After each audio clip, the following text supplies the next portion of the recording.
Ya, dia cuma mengandung kata kunci target salah satu daripada ini. Maka, nih pahami teman-teman. Maka inilah penyebab web kita. Halo teman-teman semua, di video kali ini saya akan berbagi sebenarnya apa itu SEO on page dan pentingkah SEO on page untuk di website kita. Maka teman-teman tonton terus video ini, teman-teman akan ketemu jawabannya. Simak terus video berikut ini.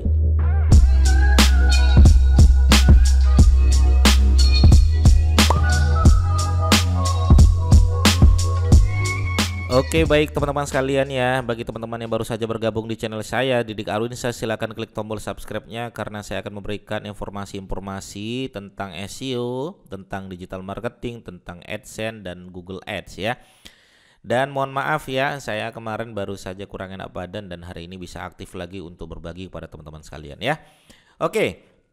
Baik teman-teman sekalian, kita akan bahas di sini ya tentang on page ya. Ini penting sekali ya bagi teman-teman sekalian yang saat ini ya, yang selalu bingung ya Mas Didik, kenapa dan faktor apa saja yang menyebabkan masuk halaman 1 ya. Ini selalu saya bilang ya, faktor yang menyebabkan ya masuk di halaman 1 Google, bukan halaman 1 Google saja, semua platform yang ada search engine-nya ya, search engine-nya.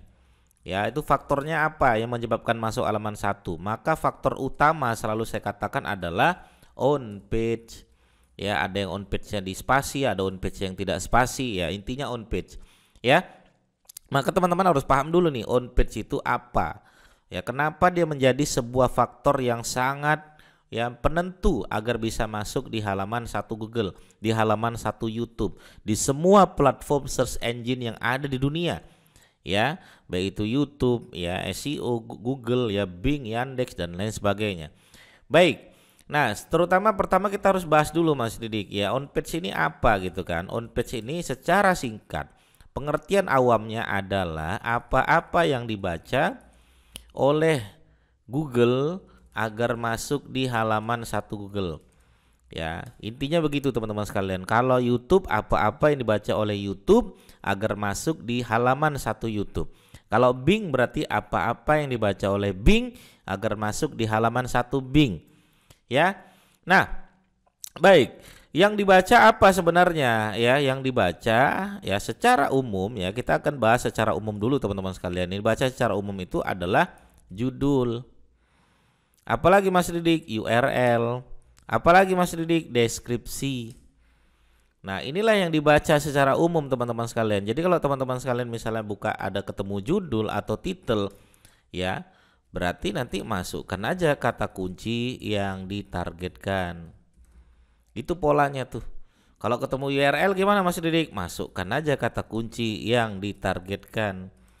Walaupun ada beberapa ya pendapat yang mengatakan URL semakin sempit, semakin kecil, semakin pendek, semakin baik. Tapi ada beberapa yang nggak sepakat ya. Ada beberapa yang mengatakan URL juga harus sesuai dengan kata kunci yang ditargetkan. Deskripsi juga masukkan kata kunci yang ditargetkan. Ya, yang ditargetkan. Nah, ini teman-teman kalau istilah URL bisa juga slug, istilah deskripsi itu bisa tagline, bisa slogan, ya bisa keterangan, ya bisa juga bio, macam-macam ya teman-teman sekalian ya. Nah, ini yang dibaca. Pada umumnya ini yang dibaca. Kalau teman-teman bisa lihat ya, kita akan coba ambil ya, ambil contoh misalnya. Kita lihat di sini misalnya, teman-teman bisa cek aja misalnya kita tembak pakar SEO Indonesia misalnya. Kita blok aja, kita Ctrl F. Nah, ini kan mereka ya menggunakan on page semua ini. Nih, yang berwarna kuning ini menggunakan on page ya. Di mana itu on page Mas Didik? Teman-teman kalau lihat di sini ya, artikel saya di sini ini namanya judulnya. Judul saya mengandung kata kunci yang saya targetkan. Apa itu? Nih, pakar SEO Indonesia. Jadi kalau saya targetnya adalah pakar SEO Indonesia, maka judul saya ya harus mengandung ya pakar SEO Indonesia. Begitu teman-teman sekalian ya, pakar SEO Indonesia. Nah, teman-teman bisa lihat di sini ini judul saya nih. Ini pakar SEO Indonesia. Kalau teman-teman buka artikel saya, di sini judul saya nih. Nah, judul saya mengandung pakar SEO Indonesia, gitu ya teman-teman sekalian ya. Kemudian ya URL teman-teman bisa lihat di sini nih URL-nya. Ini URL-nya teman-teman bisa cek di sini URL. URL saya juga mengandung kata kunci yang saya targetkan, pakar SEO Indonesia ya.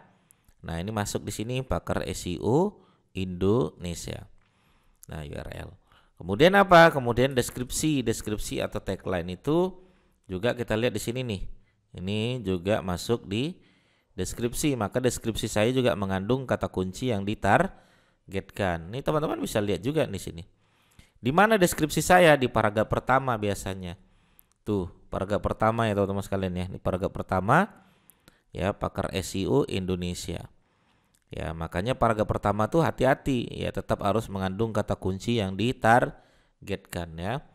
Ini juga ya deskripsi saya harus mengandung pakar SEO Indonesia. Nah, rata-rata seperti itu teman-teman sekalian. Nah, kenapa kita menggunakan seperti ini? Karena kita tahu inilah yang dibaca oleh Google, yang dibaca oleh Google secara umum ini. Maka perlihatkan, tonjolkan sesuatu yang dibaca oleh Google. Ya. Nah, seperti itu teman-teman sekalian ya. Bagaimana kalau misalnya artikel? Ya, artikel teman-teman pertama ya judulnya mengandung kata kunci target.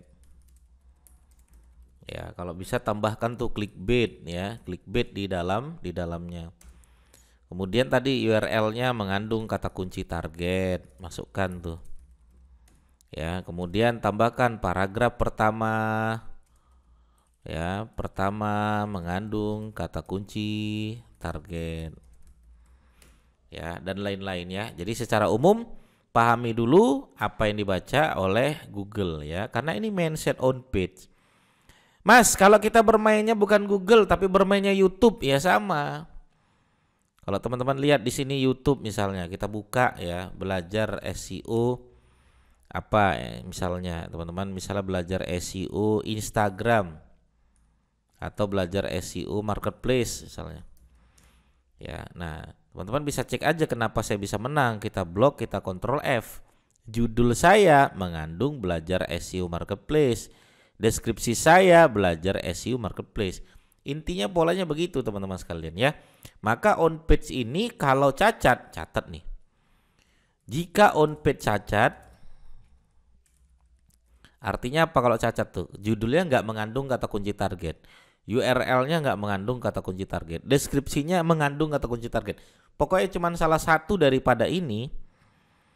Ya, dia cuma mengandung kata kunci target salah satu daripada ini. Maka, nih pahami teman-teman. Maka inilah penyebab web kita ya kena gelombang algoritma Google ya, algoritma Google. Makanya teman-teman kalau pernah nggak dengar kalimat Mas Didik kenapa website saya terlempar ke halaman 5? Mas Didik kenapa website saya kok susah banget masuk di halaman 1? Mas Didik kenapa website saya kok tadinya sudah bagus-bagus di halaman 1 kok turun? Ya karena on page-nya cacat. Oke, begitu teman-teman sekalian, mudah-mudahan bermanfaat. Bagi teman-teman yang mau bertanya, silakan bertanya aja di kolom komentar saya. Terima kasih. Assalamualaikum warahmatullahi wabarakatuh. Bye-bye.